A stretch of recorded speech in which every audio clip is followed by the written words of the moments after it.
You're listening to Hackneyed, a weekly podcast where my friend Skye Lion Where's my dark chocolate ganache? and I Yeah, I'm just gonna be hiding an embarrassed boner the entire time. get to know each other better while sharing stories and lessons learned while living in London's trendiest borough. We are at the award-winning Barge East in Hackney Wick. In Hackney Wick! I'm your co-host, Aidyn Gilbert. Well, I really am a foodie, I have my taco restaurant in LA now. Along the way, we'll discuss our world's hottest topics. You know how I feel from the episode when we ate those £50 sandwiches from Poppins. Where's it from? What's it from? From Mary Poppins. From Mary Poppins. Pop hums. Pop hams. Pop Yeah. hums. And of course, the latest chart toppers. We're On the river. too deep for the River Lee. Yeah. And Adele knows something about being too deep for the River Lee. She Emotionally. absolutely Haven't had enough of Hackneyed podcast yet? Well, we've now gone video. Stream our gorgeous faces in crystal clear HD on YouTube and Spotify video. I'm rolling sound, darling. And then just angle it to your mush. Calling HR. Touch it again. Touched my breast. Cheers, darling! Bit of a throwback for us, isn't it? Drinking and potting. It is. We are on a date. We've spent so much time whining about dating on this godforsaken podcast. We've decided the only answer is for us to just date each other. So we've gone from whining to dining. We liked that. Also, guys, pod milestone. Wow. We are at our first #gifted. Hashtag gifted, hashtag we're influencers. We're getting a free meal at Barge East, girls. We are wide and done. We are at the award-winning Barge East in Hackney Wick. In Hackney Wick. Cheers to that. Apropos the title of the podcast, Dining out in Hackney. we're just a food pod now, We're a guys. food pod. Yeah. So if you want to give us some free food, We're foodies. we will eat it. Absolutely. So yeah, the delightful Barge East The delightful Barge East have reached out. Reached out to us. All right, you are really the mastermind of this. So how did you get us here? Okay, so Lottie, whose partner Tomo is co-owner of Barge East, loves the pod. Who knew? And she was basically like, guys, you should come down and do a pod from the barge. Can you blame her? Absolutely not. Just So we were impeccable taste from Lottie here is what I'm hearing. And also, like, this is what I say when, like, I'm like, are you a surprise listener? Like, are you listening, but we're not talking on the regular? Tell us. We want to know. I came across one a couple of weeks ago. Davi, who you're listening, came up to me at a birthday party in Deptford and said, love the podcast, by the way. And I was like, you're listening to the podcast? More of that. More of that. And you know me, I want random people from school Yeah. reaching out. Yeah. So yeah, Lottie invited us down. See, guys, Skye and I often tell the story of the way I kind of pursued her after the stand-up course to, first of all, get the friendship off the ground, then the podcast off the ground. But I think what I need to expose now is the real reason is because I know that she just knows everyone. He's using me. I'm just using her. Should we tell them a bit? I don't know about your phone being there. You don't like that? Not when it's flashing. Okay. Like we said, so we're cosplaying as married couple, and we've already been on the verge of a couple of spats today. Yeah, we're doing married couple date night. So basically I tricked Aidyn into saying he would come and get me. Well, actually I said, oh, don't worry, I can get an Uber, blah, blah, blah. And he said, of course I'll come and get you. And I said, good, that was the first test. I wanted to check if you were going to collect me for the date. And I did. And he did, and he was late. And then I just messaged him saying, just wondering whether Google Maps would have sent you a different way. So we've had a passive. We've already, yeah, exactly. And it's always, again, in a married couple, it always coalesces around the car and transport and being late and not hitting deadlines and promises.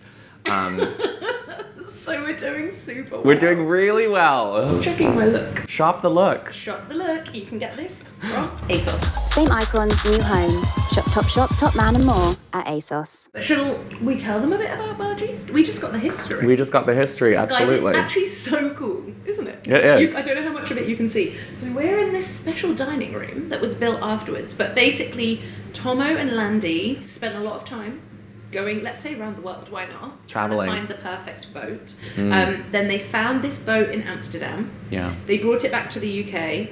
And then it took as long from wherever they landed in the UK to get to Hackney Wick as it did to bring it from Amsterdam, because it's too big. And apparently it's like sitting on the bottom. We're like beached, apparently, as we speak. We're on the river. too deep for the River Lee. Yeah. And Adele knows something about being too deep for the River Lee, emotionally. Well, in the same way that they went around the world searching for the perfect boat, one could say I've traveled the world searching for the perfect elder millennial woman to hitch my wagon to. And to be fair, you did put like almost as much effort into making me a woman as they did getting the boat. Absolutely. I feel like, you know, I feel a bit nervy being on my I know, well, it's on a like, date. you know, It's where, serious, isn't it? you know, I'm having to make a decision whether I buy the cow or get the milk for free. Is that really disrespectful? What does it mean? Oh my god, you're lucky to get this milk.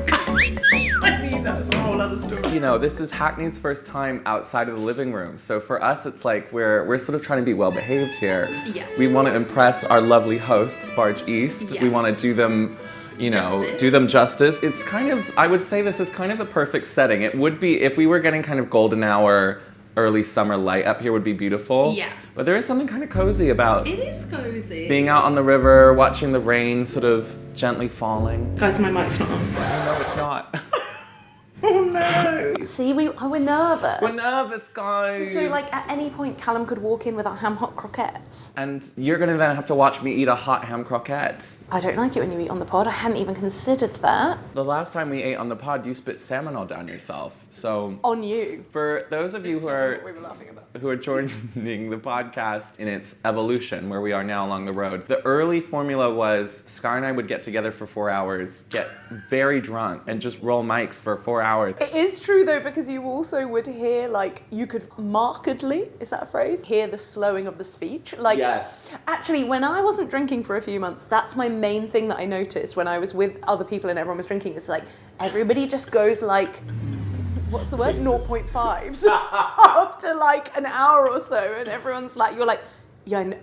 Speed it up, babe. I know what you're gonna say. Absolutely, absolutely. Yeah, when I'm trying to make that point about the themes of Matilda and I'm like talking, when I edit it, I'm just closing gaps between me like making the thought happen. But I have to say, I think that's one of the top moments of the pod. It's the most coherent I've ever been. Hopefully the beautiful Savvy Bee will kind of loosen us up a little bit. Also, for me, dinner date is just awkward. I don't want to go on a dinner date with someone that I am in like my first 5 dates with. It's kind of like the issue I have with the walking date. It's the having to do what Two things at two once. things that will pat my head and rub my tummy, you know? The dysfunction. Yeah, true. There's too much potential of food down yourself. Yeah, what if I spit salmon on here? Yeah, exactly. If he tells, well, the men you date, there's not going to be really a joke that's going to break you up in the same way, is there? Not if I keep going with the straight guys. That's why I'm I here. like to date Aidyn. Guys, we're getting some food. Beautiful. Oh, gorgeous. It is a sourdough focaccia with Marmite butter, toasted yeast, and Guinness molasses. I'm on board with every single thing Everything that I has been just said said. there. You know what? There's a lot of kind of hipster things that can get tiresome. I don't think I'm ever going to tire of a sourdough. You know how I feel from the episode when we ate those £50 sandwiches from Poppins. Where's it from? What's it from? From Mary Poppins. From Mary Poppins. Pop-hums. Pop-hams. Yeah. Pop-hums. It's just like this, yes, I feel like I want them to see. This, yes, but as a sandwich, for me, sourdough, no. Really? Dry and chewy. Oh, I love a sourdough sandwich. There's nothing more 90s to me than like a BLT on a massive chunky sourdough. And you know I'm always looking for a 90s reference. Throwback. The other things that are 90s, guys, is having sushi for lunch, while sat like cross-legged in a park on a bench, Pretending to eat sushi for lunch, you mean, if it's the 90s. and cappuccinos are very 90s. So I've been back on the caps, guys. Get him, he's ready. I'm ready. You know what I've got to get? Oh, she's got to get her enzymes. Got to get the enzymes. I couldn't help but wonder, why did Miranda always bring up her enzymes? Look, you're so polite eating the bread with a knife and fork. That is a green flag for me, even though it's quite random. Nice. Do you like Marmite? I do, yeah, I should have got a bit of that. Do you think that's Marmite or Guinness on top? Oh, I've really gone for the butter there. Do you know what, actually, this is time for etiquette. Yeah, I think we're doing Time it for right. etiquette? So, time for etiquette. You know my mum... By the way, I've got a Thinks sneeze, it's- and it's lingering. So, on the subject of Jo and her issues with like people's, You know Joe Cross. Oh, sorry. Were you saying something? One of just my memories of like the things that Joe Cross takes umbrage with is if you're in the passenger seat and you do like the middle finger or the wave thank you to the other driver. The wave thank you, the middle finger. Then that's common. Common. It's really good, guys. Sourdough focaccia, sourdough everything, sourdough bagels, sourdough pizza. Overdone, but for me, that Never. Marmite butter. But I love Marmite. I love Marmite. I love Marmite. Also, That's the British in you. love to all of my Australians. There is no, you're not winning some kind of, you're not getting a prize for thinking Vegemite is superior in some way. Like, no. It's basically the same thing, it just doesn't have meat product in it. Aidyn is in fact incorrect. Marmite and Vegemite are both vegan. Neither use any animal product. However, Vegemite is noticeably grainier and more bitter to taste. I like them all, to be honest. I do like them all. Yeah, At the Vegemite's moment, fine. I've got Vegemite at home. And you know what? Great example, when Ree couldn't find Vegemite in the UK, she started using Marmite. We've swapped. What's the We've truth? swapped cultures. Yeah. So I'm trying to remember what I know from like watching weird nerdy videos about canal boats and barges and things. The narrow ones are called like single beam and the wide ones are called double beam. Bean. Beam, like a That makes more sense. bean! I want to jump back to things that Joe Cross thinks are common. Personalised number plates, common. The passenger doing the thanking, common. Don't know how she feels about the passenger doing the middle finger. Well, I guess that's just common, isn't it, to do the middle finger? Also, I'm just quoting her. Yeah. The Hackneyed podcast would like to distance itself from the use of the word common. Thank you. But she is very specific when it comes to table manners. Okay. So I think she would like us putting the napkin on. But with bread, apparently also, so what she wouldn't like, which we've done well so far, if we'd taken the whole bit and then buttered the whole bit. Very get my some dad butter to on do your that. plate, and then you, he's from Manchester. And then- Common. Common. And then you tear.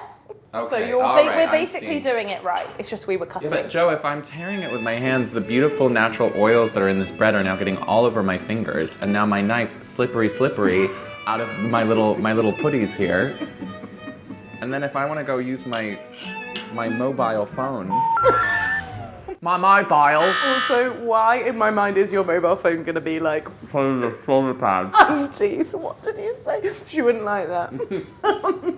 The one I always think of is elbows on the table. Oh yeah, elbows on the table, obviously. Oh my god. I can't bear any food. Thank you so I've much. got the pumpkin taco, Oh my goodness. the trabriette, and the ham. Oh my god. Oh wow. Thank you. Beautiful. Thank you. Guys, He's got to get...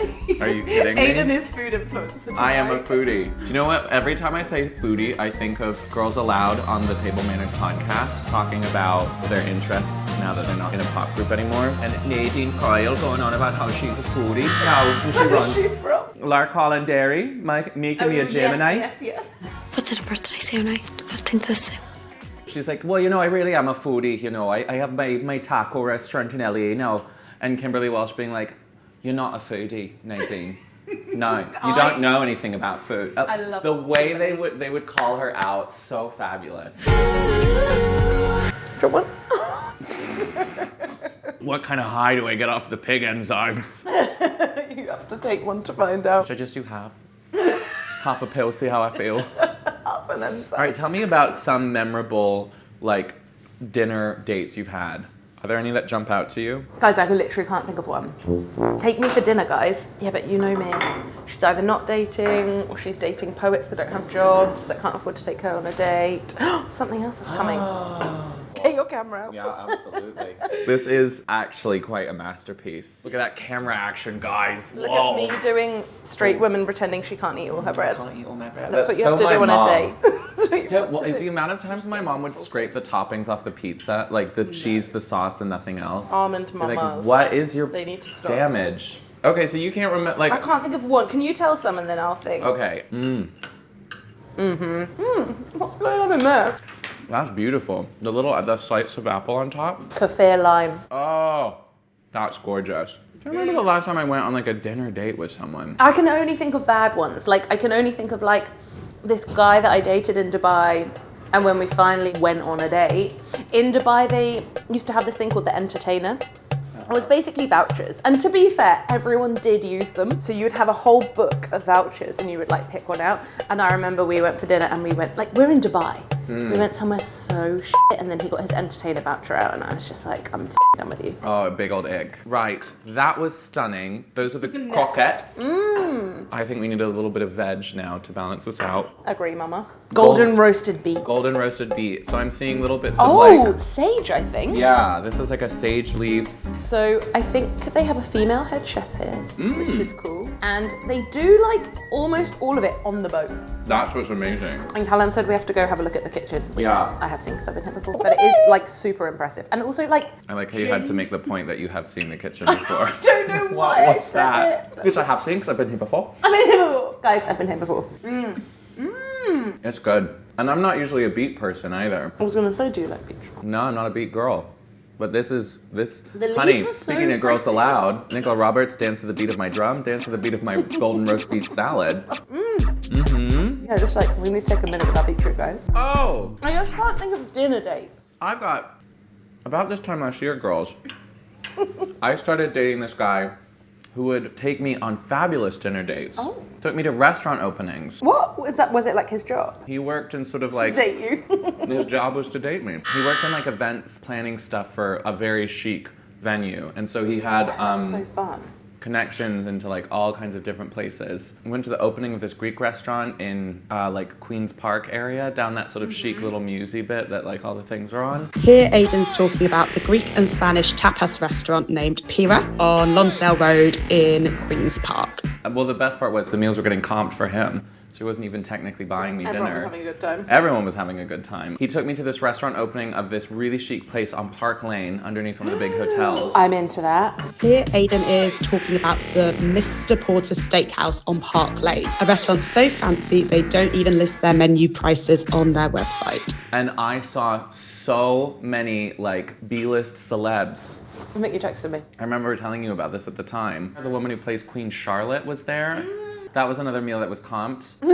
It's really funny that you're into the fact that it was comped when he was taking you on a date. And then I saw a certain star of a certain Netflix queer romance leaving a bathroom stall, having maybe done an improper activity with a certain substance that is a Class A drug. And Mark Antony from Made in Chelsea came up to me and called me a bitch. What did you do? Because I was on a date with this guy and Mark Antony fancied him.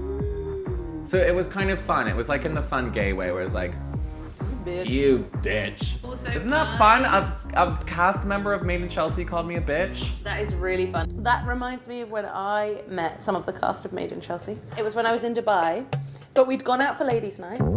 I'd gone home, I was in my pajamas, and my friend texted me, come to Mahiki, Spencer, Proudlock, and Jamie from Made in Chelsea are all there, and you better believe I jumped out of those PJs and I went straight back to the club. Spence was the kind of the dumb, hot, beefy one with the Land Rover. He's married to Vogue. To the magazine. You're gonna get so into the territory of people you don't know. So much of my sort of grumpy curmudgeon sensibility is kind of against the picky bits, small plates. I have sort of graduated into a level of like adulthood where I really appreciate just having kind of Tasty bite. tasty bites. And then, because it's fun to travel to a different... I don't love sharing as a rule. That's why I'm monogamous. You and your air fryer. No one's coming in between them. But I did learn a few years ago with the small plates that it is good because you actually get more. Like, you get to try more things. And also, I have commitment issues. One of the best lines my mother ever said to me in one of our rows was, well, Aidyn, you never went down the birth canal, and that's why you can't commit to anything. Mama! So I'm biologically determined to never be able to finish anything. It's not that funny, but for some reason it is. Waste not, want not. I'm getting the ick. As I scrape it off the... I've got it on my shirt, guys. Also, guys, he wore that shirt on Wednesday, he told me. Yeah, it's been crumpled in a pile on my floor all week. I got too excited about the idea of having this butter on here as well. I got my motor skills sort of Now I came... see exactly what happened to you. It sort of One synapse fired before the other one could, so we had conflicting motor information there. Do you think I need the butter? I don't know, I'm a bit nervous. It's really good. Okay, I'm gonna be honest. I'm scared I'm not gonna like this. What, because it's the fish? Because it's fishy. You're not a fishy girl. It's not very fishy. Pickly. Just phenomenal. Oh, good, isn't it? It's so good. Guys, come to Barge. No, yeah.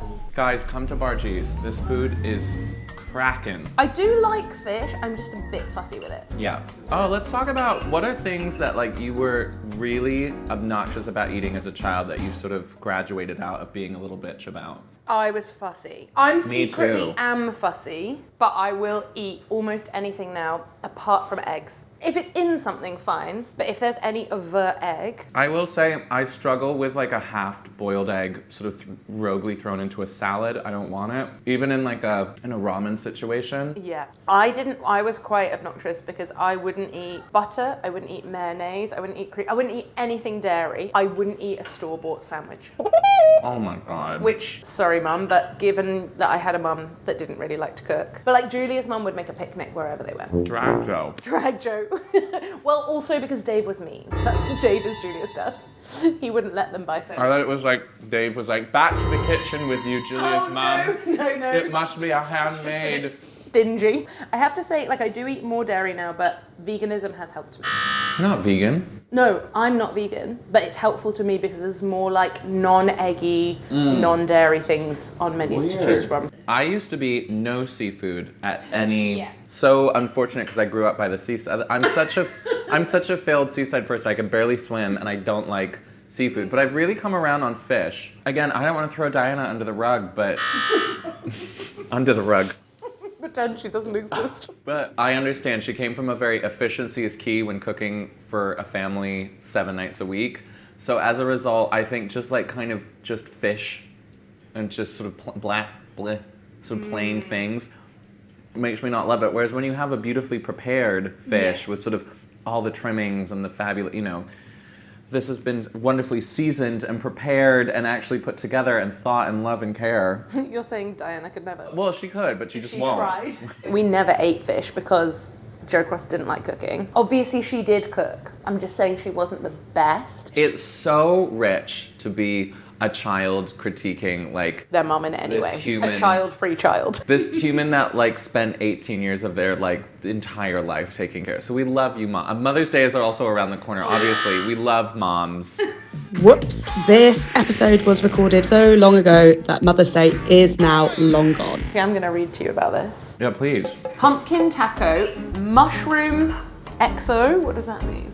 Burnt leek emulsion. Ooh. And beer batter scraps. Oh, good one, you're rolling up your taco. My taco. There's something good happening in there. It's really good. That's something actually I've never been on board with is a baked potato. I'm not a huge potato person. Although I love a roast potato, I love a mashed potato, I love a French fry. What about a boiled potato? No. I love a boiled potato. It's so like having lunch with your grandma. I'm such an old man. I would like a pork chop, boiled potato, and some unseasoned beet green. I'd be so into that. Oh. I've got sauce on my fluffy mic. When did that happen? It's going in my boob. No. It's the only thing that'll be going in those boobs tonight. Quite. Wait, do you remember Sarah and Andrew, who you met at the film screening? Oh, God. But so Sarah used to look after us when we were little, and she lived on a boat, and then she met Andrew, and he lived on a boat, and then they fell in love. Oh. And then I think he might have built a Dutch barge that they then lived on, and they had a baby. And then eventually they moved into a house, and I was like, you're not allowed to live in a house. And then you took the deed away from them. Yeah, and I said, get back on the boat. Yeah. And then you sunk the boat. And then just to teach them a lesson. No, not while they were on it, too far. God, fun police over here. Do you think we can get another round of drinks? Yeah. Do you think we can have one more round of drinks? Yeah, of course. Thank you so much. I think we both had a Sauvignon Blanc. Working in the service industry, I genuinely loved working in the service industry. I loved waitressing. I worked in retail. You'd be a great waitress. Oh, retail's Dead. the pits. It's so boring. My favourite waitressing job that I used to have was waitressing at weddings. One wedding, they were having Eton mess for their dessert. And so we were like, the chefs were making Eton mess in like huge bowls like this. And then me and the other girls were like eating from the bowl, the Eton mess. And I was like I would die happy in a bath of eaten mess. The girl who didn't used to eat cream as a kid, scoffing up the eaten mess. 2 hours later, my mum had to come and pick me up because I was sick. Because I ate too much eaten mess. You're a child. Eaten mess it's like crushed up meringue, whipped cream, and then strawberries. Yeah. Did you work in the service industry? You did. Worked at like Wimpy or something. My first job was Dunkin' Donuts. America runs on Dunkin'. That's it. Loved Dunkin' Donuts, actually. It was so fun because you could just eat as much and drink as much as you wanted. Did you ever have to go home because you were sick? No, I was able to control myself. I had something called self-control, which we've never seen exhibited on the podcast. So if the listeners find that surprising, fair enough. Right. Yeah, guess I don't. After that, I moved on to a restaurant that was like the cool hipster hippie restaurant called Street. Oh. What was like the vibe? The vibe was street food from around the world, but it was really only like about 8 countries, so it wasn't that crazy. That's quite a lot. What was it like different vendors? No, it was all one kitchen, but it kind of, the concept was like, so they had like bibimbops, which is like, I think traditionally Vietnamese. Bibimbap is a popular Korean rice dish, translating to mixed rice, featuring warm, white rice topped with seasoned sautéed vegetables, namul, soy marinated beef, a fried egg, and spicy gochujang chili paste. Then banh mi, that's Vietnamese. Yes, Korean fried chicken. It was all kind of a little bit bastardized versions, like Americanized. Hipsterized, exactly. It was like the hottest restaurant to go to. I was front of house running the host stand. I ran that place like a military brigade. Fun. Evil little faggot. So you... We're not saying that. Evil homosexual. Thank you so Beautiful, much. Thank you. Thank you. Oh, that was nice. Cheers, darling, chuckers, babes. So I was front of house at Street. So I come into the restaurant and you're the first person I see. I'm the first person you see, and I used to get put on, the heaviest nights were service industry night on a Monday night, because I think they took 50% off the bill if you worked in the service industry. Ooh. Back in the day, a huge part of the town's population were people that worked in restaurants because it's a touristy town. And it would be rammed, and I would have my tables, and I'm like, you've got another 4 top. All right, I'm sitting at 6. Can you tell the kitchen? And Sunday brunch would be absolute chaos. We'd have a 2-hour queue wrapping around the building for our brunch. Wow. I am always the person in the restaurant that's like, could I have this, but could you do this? And everyone's like... Everyone's like, Skye, why? And I'm just like, it's fine. I'm always nice about it. And I'm like, it's fine if you can't. Obviously, it's not fine if you can't. I remember the thing with Street was the kitchen, because it was so much fried food, the layer of grease that was just sort of on every surface was unbelievable. Oh yeah, that's quite gross. Were you very smelly when you left? Oh yeah. I'm just sweating, because I worked through the school year part-time, but I'd work a ton during the summertime there, and it would just, all the liquor was stored in like this sort of attic above the kitchen, and it was just... That is what I like about that kind of job, is like, it's practical. Like, it's not theoretical. Obviously, my job is fake. It's theoretical. Like, what is PR? Whereas you go in, you do an actual job, and it has an end time, and you get out. Yeah. No, absolutely. It was just exhausting, and even at 17 you can just sort of go for years and years, but I remember just being physically exhausted after doing and also working your entire Sunday used to really suck when you were then going to school 5 days a week. I remember the first year I broke 10 grand in income because I was working at a restaurant all year. I remember looking around and thinking, where did all the money go? I was like, where was this 10 grand, Susan? Because you live at home with your parents. How did you spend 10 grand? Obviously, like when you're... As like a 17-year-old. When you're 17 and you work as a waitress in the UK, obviously you don't earn 10 grand because nobody f***ing tips. And you're on like, I wonder what I used to be on. It would have been less than £10 an hour. I used to work, talking of tips, in a restaurant called La Flamme, and it was maybe Austrian or something, wherever like Flammkuchen and Spätzle come from. It was quite niche. The woman who ran it, her dad owned loads of fish and chip shops in Bath, and he bought it for her basically, and she was a fucking bitch. Claire, yeah, I fucking said it. She never did anything, but she would take half of the tips, and she was the owner. She was the owner, not just like the manager. And she would sit there, like not working, and then she'd take half the tips. So I used to work the back room, and I used to put every tip in my pocket. And I was like, I'm not declaring this income. That is like cardinal sin. Yeah. I also worked at a really trendy bar called Sub 13, but it was like so cool. It was where like all the Bath rugby players used to go. I just couldn't really cope. I was so intimidated the entire time. What I would do for a Bath rugby player. Shall we go and watch Bath Rugby one day? Yeah, I'm just gonna be hiding an embarrassed boner the entire time. Me too. You at Bath Rugby. It's like, oh. What a thought. I'm gonna need to. I'll bring my long coat. Bring your flash Rugby coat. is so hot to me. Rugby men. Yeah, way hotter than football. Oh yeah. I'm into Those that. scrawny whatevers. No, I want restaurant sort of cut of beef coming at me. I want sort of an industrial hog ready for. I'm trying. Where's the help? Where's the analogy? I can't help me. you. A ham hock croquette. Your explore page is Oh, don't. fucking jokes. And also, why do you just randomly have a Crazy. woman with massive tits? You know. It's, guys, it's naked, naked, naked, beefy, beefy, beefy. Yeah. Oop, a car. Beefy, beefy, beefy, naked, naked, naked. Oop, a picture of Monica and Rachel Yeah, it's like from Friends. yeah, there's gonna be like a Jennifer Aniston in there. But obviously, I'm not ready to stop looking quite yet, am I? Yeah, because the men are hot. Do you remember, like, back in the day when women used to commute, but they would have, like, well, like, people used to dress Back in up the for day. work. Well, just, like, pre-COVID. Not our day. Pre-COVID, like, when people used to take work more seriously. So, like, you would wear, like, business attire, but you would see women commuting, and they'd be wearing, like, the dress and tights with white trainers. Knocks me. I don't think can't. I ever saw that. Strutting. You probably didn't go to work before COVID, did you? I had my first office job late 2019, so I just scraped by. But by that point, it was like women in sensible heeled boots. Women in STEM. It was women in STEM. I mean, I'm not Lily Allen in the LDN video. I'm not going to do the dress and the trainers. Although, no, dress and the trainers is okay now, but it's just not with the tights. But it's also the right type And of dress. also, you're not going to wear tights. I'm not going to wear tie. But it's also the type of dress you can't do trainers with like a sort of slinky little slip. How many dresses do you have? I have got 2. Well, 3 technically. One backup Barbie dress, but it's too big for me. It's a size 8. No, I'm about an 8.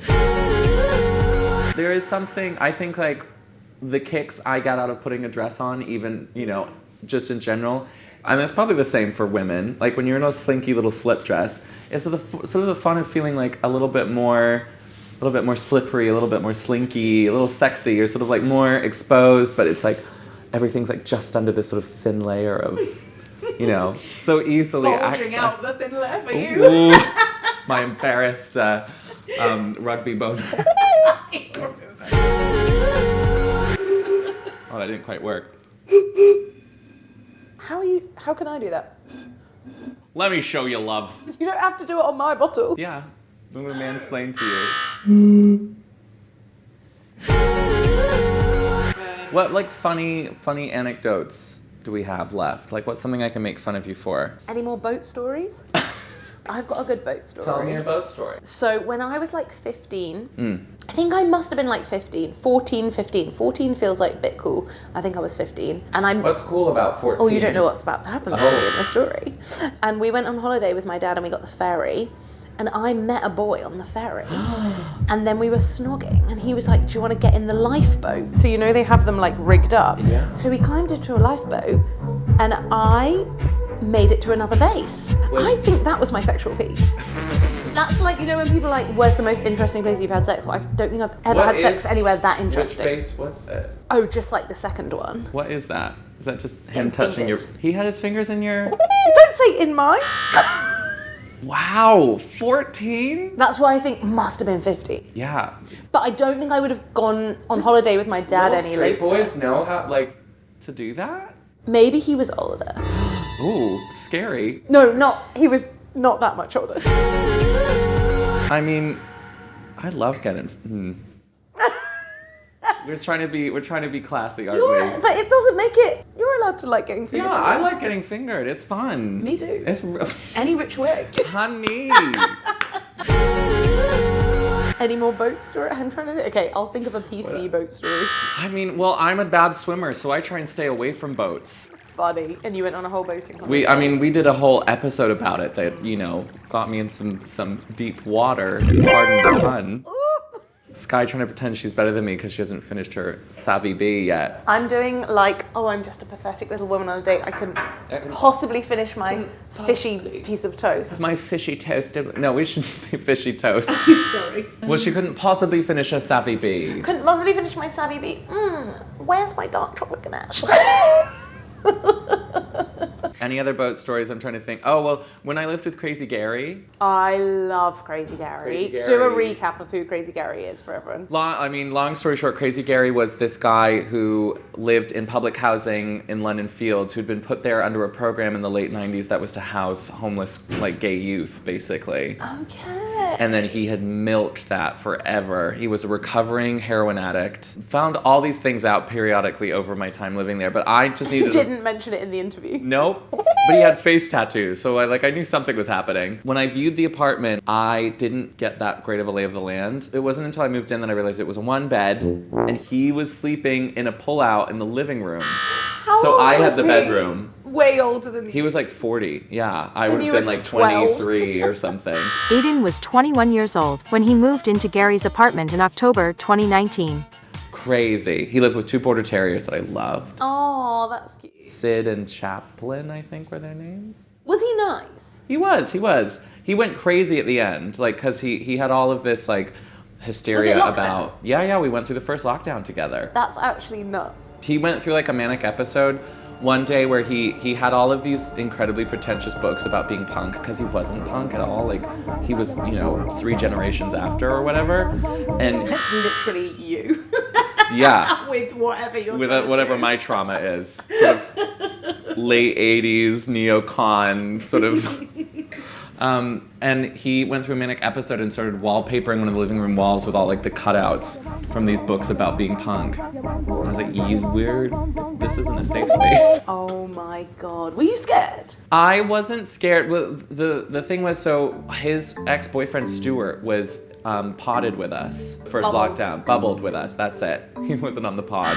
He was not on the pod, but I would love to get Gary on the pod. It would be a hell of a thing. For most of it, we were like this really fun trio. We had such a great time. Stuart was a great buffer. It was good to kind of have a third party there, And the dogs were lovely and fabulous. We'd have a great time. We'd watch 4 in the bed together every evening. It was big Channel 4. It was Channel 4 programming all the time. He had BBC Radio 6 on all day long. Lauren Levin. Towards the end, because he had all of this like hysteria about being a hypochondriac and he had all of these... getting COVID, and he had all these prior health things that made him very vulnerable if he were to get it. And so he... like using heroin for years. Exactly. No judgment. And not to kink shame. And as like the rules opened up and I would start to go out a little bit more and see friends, he would get really crazy about it. And then him and Stuart had some big blowout, and Stuart like moved back to his flat finally. And so then it was just Gary and I. And then Gary, in like classic Facebook scam way, met some catfish or robot or whatever, pretending to be this like young gay guy in West Virginia, I think, in the US, and they like fell in love with each other over Facebook Messenger. This is all happening while I'm there, like July into August. And do you like, in the beginning, are you like, this can't be real? Or is it the whole time I'm like, it's not real, but our relationship is starting to fray, and I'm like, whatever, girl, like, get into it. I'm like, okay. He starts to believe that this guy is going to... What I did love of the detail of this was the guy didn't have his passport yet. Which is very American. America. Like, I am 18 years old in West Virginia, and like, I'm never planning to leave. Any age in West Virginia. I'm like, well, maybe he is really who he says he is. Devil's in the detail. So at one point, Gary is like, has a sit down with me. It's like, well, I guess I'm gonna need you to move out because whatever his name is gonna be moving over. And I was like, yeah, okay, great. I needed to go anyways.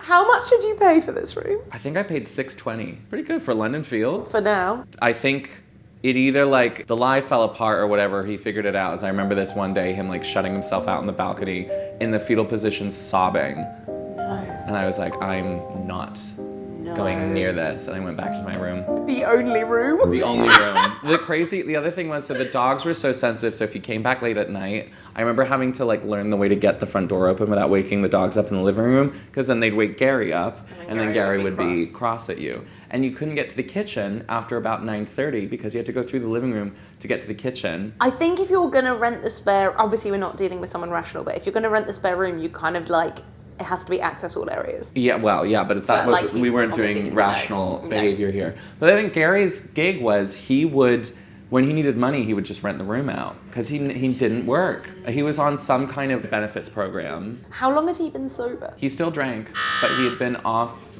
and he smoked weed, but he'd been off like everything else. I mean, like, obviously it's like, thank used to God he's make not in imminent danger, but The that's not most sober, amazing is it? weed brownies. He was a really good cook. Or he was like a really great cook and baker, and he grew weed above the front door in this like sealed red light He thing. is not a real person. He was crazy. It was such a strange period of my life. I feel this weird maternal, like, you can't live there, even though I know you shouldn't don't have live been anymore. there. It was crazy. And in lockdown. I know. Okay, do you think we've got enough? Yeah. Skye and Aidyn sit awkwardly in a boat. Stop coming on to me. Yeah. At the end of the day. Oh, this is why I brought him up. Gary's, one of his, like, before he had been housed by the council, he used to travel up to Manchester, buy absolutely shagged canal boats, sail them down to London, do like a quick reno on the interior because he was really handy, and sell them. That's how he used to make money. Boat story. There you go, boat story. You know what happens on the third date? Sexuals. I'm trying to think of the last time I waited till the third date to have sex with wear the someone. dress. I'm a hoe. Oh yeah, if I put on the dress and the thong. Is that a wrap on Boat app? I think that's a wrap. We Guys. Such amazing food. Thank you, Barge East, so much. So much. Very fun for us. So fun for us. Lottie and Tomo and Landy and Callum. Not Landy, Blandy. We called him Blandy. Blandy. Landy is what you call a Land Rover. It's so nice though. You It's should beautiful, definitely come. guys. Come. Now we're gonna go downstairs and go to the loo and you can see the kitchen. Exactly. Shout out, guys. Award-winning, beautiful restaurant. Gorgeous. Hackney Wick. Hackney Wick. I think It's where you want to be. I'm gonna be thinking about those ham hock croquettes for a while. Oh, I'm going to be thinking about, it was the beet salad for me. Ooh. And the sourdough focaccia. Oh, and the Marmite butter. The Marmite butter. Guys, thanks for coming. Thanks for coming. Thanks for listening. Thanks for listening. We love you. We love you. Wait, you're listening to? We didn't introduce Oh, we ourselves. didn't. Let's do it quick. It's gonna be dark. Just jump back in. I'm Skye Lion, And I'm Aidyn Gilbert. and you've been listening to Hackneyed. Oh, gorgeous. Funny. Once again, Skye and I would like to say a massive thank you to Barge East for hosting us and cooking up a truly delectable meal. As well as their beautiful Barge restaurant, they also host workshops, markets, and events. And with the change in season, now their gorgeous Riverside Garden is open, so you can enjoy their stunning menu sat alongside the River Lee. For further information, please check out their website at bargeeast.com and check them out on Instagram at Barge East.